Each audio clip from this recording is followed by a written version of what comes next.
So a couple years ago, I published a book of stories. I wrote most of them here in Key West. I don't live in Key West, but I like to spend January with my husband in Key West. And it just so happens that for me, the subject of the stories is desire.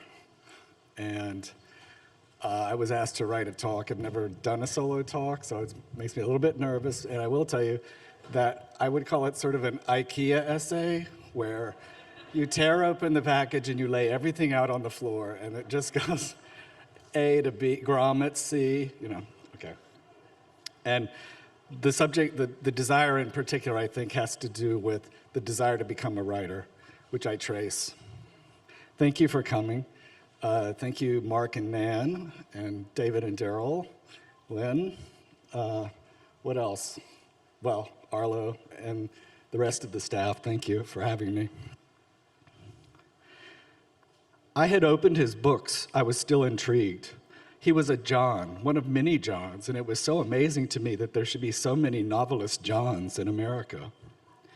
At the library the year before, as I was trying not to make my college choice, I'd checked out Rabbit is Rich, the third tome in his increasingly celebrated roman fleuve. I took it home and at first got caught up in the hero Harry Angstrom's largely internal saga. All of those thoughts and all of that slow flowing action, all of it crammed into pages that depicted only a few hours at a time. Ever since, I have felt too claustrophobic to read entire novels that take place in only a few days.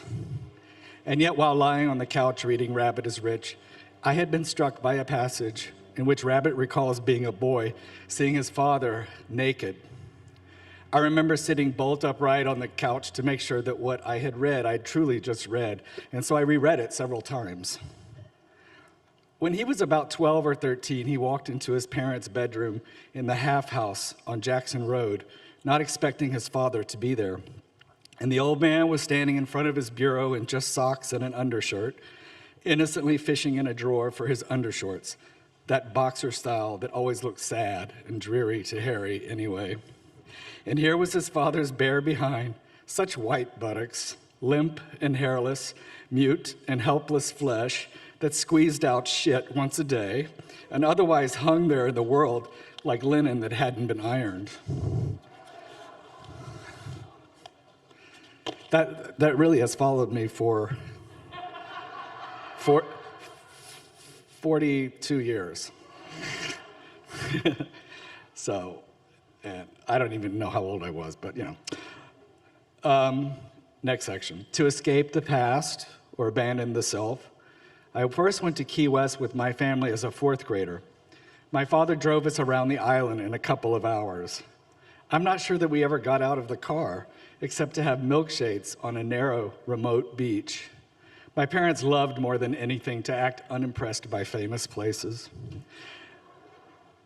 Before sundown, we got back in the car and drove to a Holiday Inn in Miami for a good night's sleep before our Bahamas cruise the following morning. I ran away from a job a year after my high school graduation and met an older guy in the downtown Jacksonville Greyhound station. We rode the bus straight to Key West holding hands, then stayed in a weathered Victorian house motel called the Tilton Hilton. It was really dumpy. I had never suffered such glorious dilapidation. At 19, I was attempting a romance in a town that was falling again on one of its many hard times, this one because of AIDS. I was a college dropout, but I had been doing my reading. We were 2 years into a disease that was thinning out crowds in every community. In the Tilton Hilton, I selected paperbacks from a pile, all by authors who had lived here or made long seasonal stops in Key West. And I mourned the passing of a time I would never know. The Key West of Steinbeck, Herlihy, Capote, Vidal, Tennessee Williams. Desire and mourning, are they related? Are they two sides of a single vibe? I know it's a mixed metaphor, it's my specialty. You can hardly go a block here without noticing evidence of the old glory eras. There are at least two besides the mythic, romantical pirate past the city keeps making its partial living from. In the mid-19th century, Key West was the richest city per capita in the United States. It was also the most populous for its size, a crossroads, a harbor for trade and the military, a factory town. In 1934, midway through the Depression, it was completely broke. Its population dropping and its cigar manufacturing having moved up to the Tampa Bay area. 85% of the population was on federal relief. 85%. The city went bankrupt, and the governor appointed Julius Stone, an employee of the Federal Emergency Relief Administration, to come up with a solution. One's critics in Key West, which, after he took a look around, was to make Key West the most important and visible and desired tourist destination in the continental United States, which meant talking every resident still left behind to volunteer 30 or more hours a week to help rehabilitate its infrastructure. The roads were shattered from neglect or else washed out unpaved dirt. Miles of coconut palms along main thoroughfares were planted. The island has always been home to every kind of exotic animal or botanical. It's in the subtropical zone and only looks tropical, which is the love potion the Gulf Stream has seduced us with. There had been pineapple and lime farms. The flowering shrubs come from Brazil or the South Seas. The postcards from that time are valuable collector's items, showing a paradoxically restful and happening place. And the ensuing interwar period of record visitors annoyed William Carlos Williams and Ernest Hemingway, who wanted the place bucolic and scrappy and all to themselves the way they had found it. What they're trying to do is starve you conks out of here so they can burn down the shacks and put up apartments and make this a tourist town. That's what I hear. I hear they're buying up lots, and then after the poor people are starved out and go somewhere else to starve some more, they're going to come in and make it a beauty spot for tourists. That's a soliloquy from Hemingway's To Have and Have Not, 1937. He had been less pessimistic and judgy sailing into the harbor for the first time in 1928, when he had called Key West the Saint-Tropez of the poor. New section. From there, my friend and I went to Mexico. I was doing my Kerouac, writing a journal in a spiral notebook. I wouldn't return to the island for 12 years, and then with my author partner. And suddenly I was in the company of living writers in their prime, names that I already knew. Robert Stone, Ann Beattie, Annie Dillard, John Malcolm Brennan, Joy Williams, Allison Lurie. I'm sorry if I've left someone else. I spent half the morning removing the emotions, and I didn't have time to do more research. It is fashionable to say of any place, at any time, that its sheen has gone off. And what's great about Key West is that if you look closely enough on your strolls, it still wears the pockmarks and flaking paint of its sleepy, impoverished past. Here you see patinas of history going back 200 years or longer, raw, elementally cured wood, or the lace of keyhole-sawed gingerbread now flaking and awaiting renewal. Look at a structure in the draining subtropical honey light, and you realize that even though you're in the United States, you've never been anywhere in the world like this, but it's the light that takes you. The days are long, the light's quality shifting throughout, and you understand that the natural setting is otherwise pure, creation, imagination, a minor modern classic. Since the late 19th century, poets and pamphleteers have lured northerners looking for paradise up and down the coast of Florida, a destination of rest and forgetfulness. But Key West is anything but innocent. Key West lures the romantic on the run, whose default sensation is, maybe this time? Summer of '95, I'm sitting on the second floor of the McDonald's in Wenceslas Square in Prague. I have to tell my parents that I'm moving to Paris and not back home to the States. Why not? This is supposed to be funny. Really funny. Because what's back there for me?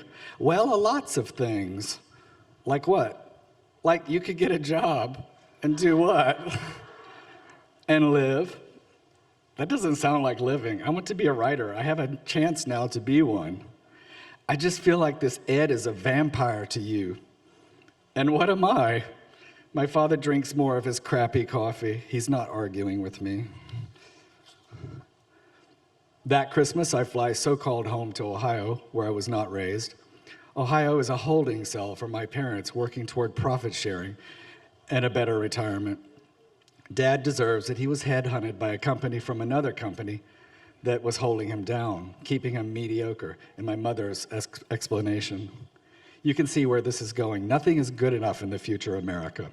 My mother picks me up at Cleveland Hopkins and says she'd like to take me to a mall for Christmas shopping. And I brighten. What is a better escape from reality than shopping, besides personal fulfillment, solitude, and sensual pleasure that defies your puritanical past? When we park and go inside, I suggest we separate, hinting that it would be easier to find something nice for both parents by myself. Today, I am so far from that 31-year-old that I can no longer imagine what I thought my mother would find a suitable and delightful Christmas morning surprise. My mother taught me, or as they say, intoned to me, that I should be exactly what it is I want to be, need to be. Anyway, she didn't know it. She created sort of a horny, unlovely monster, a projection of her 50s dreams. She wanted to be independent of her Baptist parents and family. She met my father in the 7th grade, but they dated other boys and girls. My father went off to college, then flunked out. He returned home and eloped with her. I'm trying right now to imagine her desires. To have a job and live on her own with some of her girlfriends, to date and know more men. She confessed to me that she was a virgin until marriage. She did not say if this was a good thing or bad thing. She liked to describe to me, I've written all over this fucking sentence. I'll read the original sentence, fuck it. She liked to describe to me the things that hurt her, but she did not describe her dreams or desires. Later, when I was roaming the world, she would write me very good letters, and call me Ernest. In the Cleveland Mall, our shopping done, she sat on a bench with me and began crying. She said, I think there's something your father and I have done that makes you want to have nothing to do with us. There must have been something, but to be honest, I couldn't think of anything. I didn't cry as she cried. I reacted helplessly, foolishly, almost mutely. I may have hugged her, then it was over. We got into her baby blue flake Honda Prelude and drove to their house on Lake Erie. I know I was friendly. Southerners aren't actually that good at being anything but fake, but we need to believe one another. Inside the Prelude, all was calm. She looked over at me. She was still pretty, darkly alluring. I smiled. She said, teeth are yellow. She's a real nice lady. I'm finishing this piece at the bar of a guest house that isn't like many others here in Key West. At least that's what men from all over the world staying here tell me. On the flight down from New York, I turned to my fellow masked passenger and asked him if he lived in Key West. Doing this felt bold and potentially inconvenient for me. Going home, I said. He was Norwegian, living in Oslo with his American husband, an organist at a Lutheran church. The husband was waiting for him, as it turned out, at this guest house. In the winter, men pay $450 a night to take off their clothes and be ultra gay together at this establishment. So once you drop the name of this little place and he recognizes it, you can pretty much ask about anything of a stranger. He and I held hands for the 2.5-hour flight. I just met his husband. Thank you.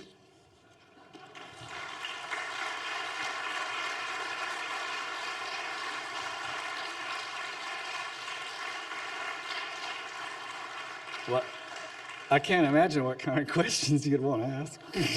But I have a reading tomorrow with Zach Sala.